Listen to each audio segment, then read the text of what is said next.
Morning, guys. It's about 10:45. I've been out here for, I don't know, 30-45 minutes or so. And got a few different things going on today.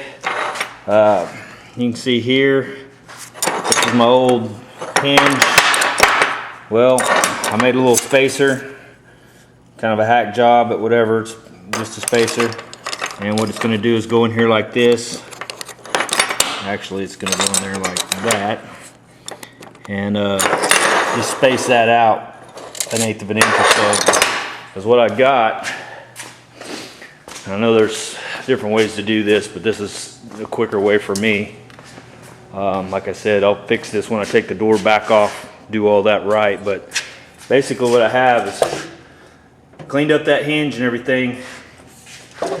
And when I went to shut it, it hits because the hinge is too far in this way. So I've already got it spaced out with the spacers it had in there before, and so I could space that out more, but I didn't want to because the issue is this gap is pretty big, this gap is pretty small. So I thought I need to move the door back that way. Well, those hinges that I put on there, the new hinges, they're bottomed out as far that way as they'll go. And so my alternative, there's two things I can do. I can take those hinges back off and I can sit and ream that out and make those slots wider, which is probably what I'll do when I actually do this for the finishing product. Like once I get the door all rebuilt and redone, and hell, I may buy a whole new door for it, I don't know. These bolts in here were so rusted that when I went and cleaned them up and everything, some of the threads were missing, and it's like a 24 thread bolt or whatever, and I don't have a bunch of those laying around. So and it didn't just strip this, but it stripped the insides of these bolts. So right now I've only got 2 bolts holding them in, but what I'm going to do with the spacer is basically this. I'll put that spacer right in there in between that, and that'll space that out enough hopefully to where the door will shut like it's supposed to. I'll make another spacer for down here, same deal. Is that the correct fix? Not really. Is anybody gonna give a shit? Not really. You never really see that, never look in there or whatever, but like I said, the correct way to fix that would probably be to ream those out just a bit more to where you could adjust your door back this way. These are a bitch to get to. I mean, it took me a long time to get the best way I would think to mess with your door. I mean, honestly, easier way, because you can't get to the bolts from in here. Literally the best way, and I took this, you can see I took this off, and look at all the crap under there. And I moved my fender forward. But literally taking that fender off would be the best way. Literally take the front deal off and take that fender completely off. Then you can get to your bolts, line your gaps up the way you need to. It sounds like a pain in the ass, and it kind of would be to take the whole fender off, but I'm telling you, it's better than trying to stick your hands, because there's three bolts in here, and trying to get up in there with a wrench, and the fender covers these bolts. So I'm telling you, it's a pain in the ass. So my fix for now, temporary fix, is to put this shim in here. All I have to do is take these 2 bolts out, slide that behind it, sandwich it back up, same on the bottom. I can get to these a whole lot easier. I cannot get to those. I don't want to take the front clip off. I just don't. I didn't want to do a lot of work to this. I needed to be working on that. So trying to get this door on so where I can drive this thing. And so, like I said, I got a new striker, whatever you call that, and it just a little bit. So I'm thinking that thickness there will pull that out just enough. And if it pulls it out too much, I go ahead and take some of these spacers out, and I'll be good to go. All right, guys. So quick update on the blazer here. I got this gap open. It's actually a little too much, but at this point I don't care. Because like I said, I'm just gonna try to drive it, but it's clear now. It was hitting real bad. The door wouldn't even open because it would pop on that. and it's a little dented in there where it'd been doing that. But anyway, we got it open now to where we got new hinges, clears real nice. Got this bracket adjusted out and to where it's closing like it's supposed to, and so now I can actually just get in and no squeaking, no cracking and doing anything. Closes good. So that was my goal. Only thing else now I have to do is drop the fuel tank and put the sending unit in, so I'll know when I'm getting ready to run out of gas or not. And that's pretty much it. I'm going to drive it for the winter, and I won't start doing anything really to this until I get this done. Then after that, we'll start playing with this a little bit more. But somebody asked me earlier on one of my other videos if this K5 was mine. Yes, it is. Just bought it, a couple weeks ago maybe, and pretty happy about it. It's pretty rough shape, needs all the normal rust replacement stuff, but man, that's no big deal. That's what I do. So the hood looks like it's good. The front fenders aren't too bad. The doors are pretty much shot. Their quarters need some work. The lower parts of the quarters are shot. The tailgate's shot. The floors are shot. The bed floor's shot. So ultimately, what I can tell you is the front clip is decent and the rest of the truck is pretty much shot. And it runs good. The four-wheel drive works and stuff like that. Stuff like this, you can't get this anymore. They don't make aftermarket parts for this. So I'm either going to have to do some fabrication on this or find another truck that's got a good drip rail area and cut that, cut the A-post and put a new one back in there, or either that or I'm going to have to start trying to figure out how I can fabricate that, depending on how bad this middle piece is rusted out. Because if it's just like a patch panel for this area right there, I could make that and get it pretty much right on the money, I think.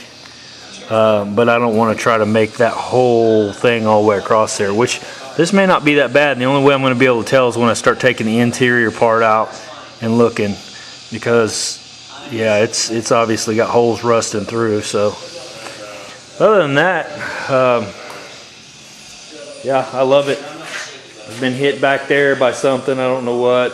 Looks like the back wheel came off and pushed that thing up in there. But again, it's body work. It's what I do. And so, no big deal. This car was pretty rough when we brought it in here.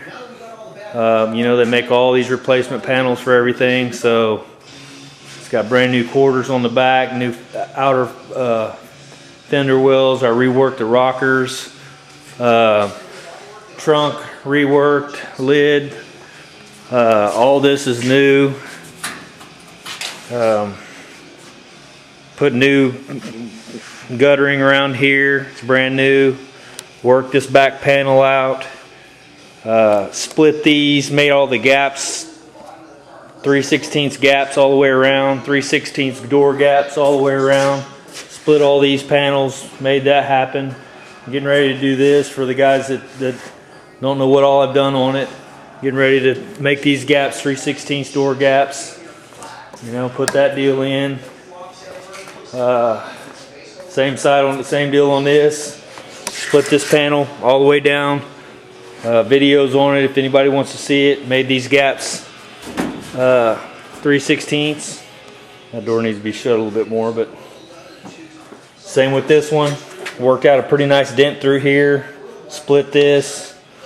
And so yeah, bodywork's what I do. Leaded the seams. For anybody that wants to watch those videos, I just did that not too long ago. So yeah, pretty much doing all this. What I'm going to do on this car is all the bodywork, get it all completely done, and basically in final prime. He's going to take the car. He's going to put his motor in it. He's got a not LS. He's got a 6-speed transmission. He's putting in it. And basically, so I'm going to end up painting all this, getting all this in gloss black's what he wants it.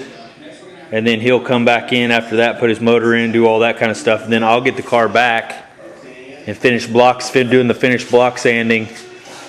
And then either I'm going to paint it, or if we can find a good painter who will do it. The problem is because I've done the body work, most painters want to do their own work because they don't know what you've done, which I get. I mean, I'm the same way.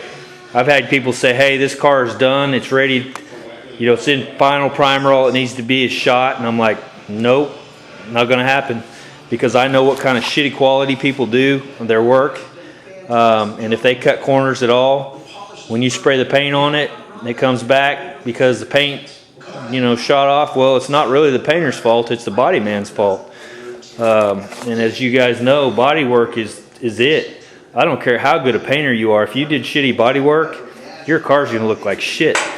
But if you've done beautiful body work, you know, a half-assed painter could probably paint it and make it look fantastic.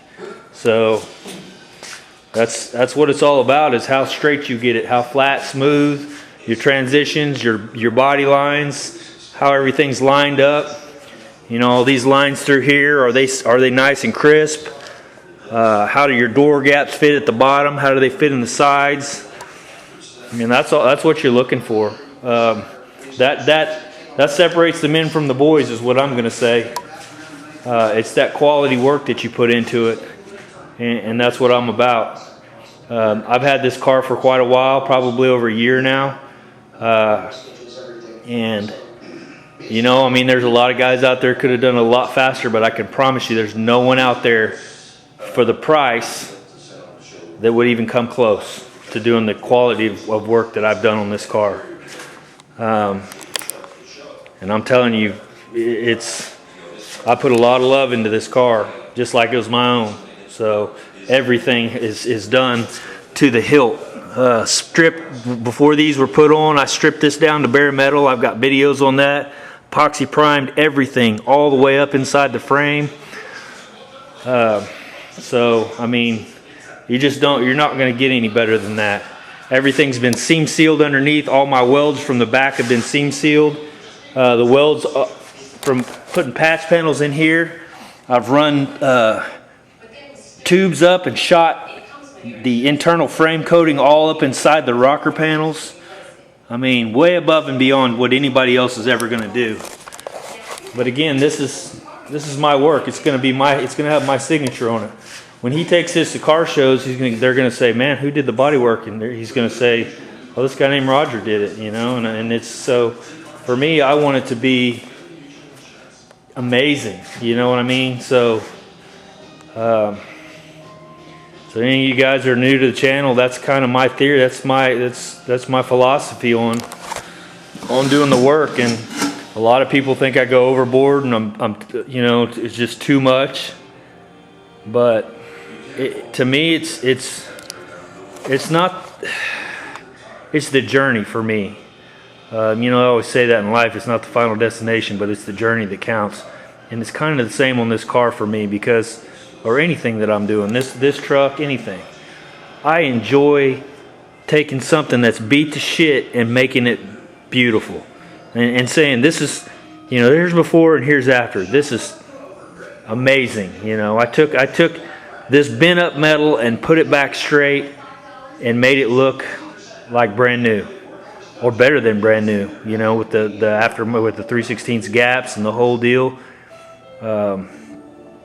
So, and it's a challenge, you know, it's a challenge of getting it just right for me. I don't think when the guy actually decided to have me do this, I really don't think that he thought I was going to go to this extreme with the car. Would he have still stayed with me? I don't know. He may have took it somewhere else where they could have knocked it out in, you know, 6 months or whatever. But I don't. Like I said, those guys, I worked at a body shop. I know what happens. People don't give a shit about your car. I mean, it's just money to them. That's all it is just money. And if they can't make money, they're out. That's what it's all about. And I get that. But for me, this is my hobby. I mean, so if you want that hurry up and get it done so I can drive it, I'm not your guy, because I'm going to have it for a while. But when you get it back, it's going to look like a freaking diamond, or at least that's my goal. So, you know, I'm talking a lot of shit here, but we'll see when it's all said and done. Because like I said, when this thing is done, I think he's going to win best of paint show at shows and stuff like that, because of the detail and the quality of workmanship that I'm trying to put into this vehicle. But anyway, I didn't mean to ramble on that deal, but kind of give you an idea what I'm about. And if that's what you're interested in, doing a good quality job and seeing how somebody goes about doing it. Not saying my way is the right way, I'm saying it's my way. I've learned a lot from a lot of guys on here, on YouTube, and I find guys that do the quality work that I want to do, and I subscribe to those channels. I don't subscribe to the hack and pack people or whatever. No offense if that's your gig, but that's not my gig. I'm interested in quality. Something I think that has kind of went by the wayside. You know, we get everything out of Taiwan. Hell, even these parts are from Taiwan, and I have to slice them and cut them and fix them and make them. You know, and the sheet metal's fine, but it's just the stamping. It's just what it is. But anyway, so that's probably about it for me today. It's about 6 o'clock. I'm gonna go in and eat some dinner. My buddy come over today and I helped him do some things, so I didn't get a whole lot done. I did get the door done on that. I'm pretty much done on this, so I'm pretty good to drive that. Like I said, I just gotta do the gas tank deal. But I'm gonna go ahead and start bolting this back together.